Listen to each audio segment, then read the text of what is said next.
gólových přihrávek. Která byla podle vás nejlepší?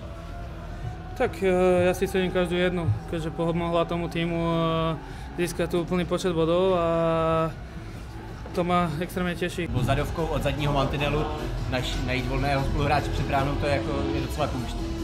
Tak určite, bol to dobrý timing tomu, že som tam Frička videl, poslal som mu to. Myslím si, že dobrým pohybom a to, že sme boli nastavení hlavou pri Senka vyhrať a od každého chalana, ktorý tu bol, podal výborný výkon a to tento tým si zaslúžil odniesť aj to 3 body. Viem, že tá tabulka je veľmi vyrovnaná a každý bod je dôležitý, čiže sme prišli senka zbierať body a to bolo našou úlohou k tomu, aby sme senka prišli zbierať tie 3 body, tak podať 100% výkon a myslím si, že od každého jednoho sme senka prišli vyhrať a to som veľmi rád za tento tým.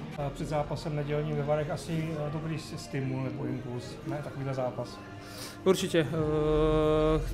Ako znova zopakujem, prišli sme senka hlavou nastavení k tomu, aby sme vyhrávali.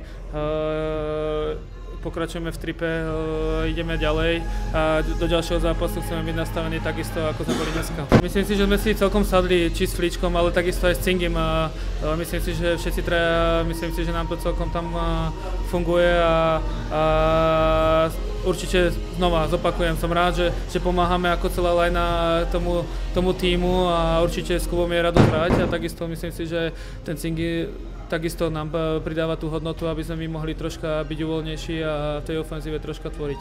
Já jsem si všiml, možná jsem to špatně viděl, ale ty jsi tam něco kreslil na střídačce, je to možné? Tak snažíme sa stále komunikovať, či máme bully, či máme presilovku, či máme v obrannom pásme, ako si chceme pomôcť, v útočnom pásme.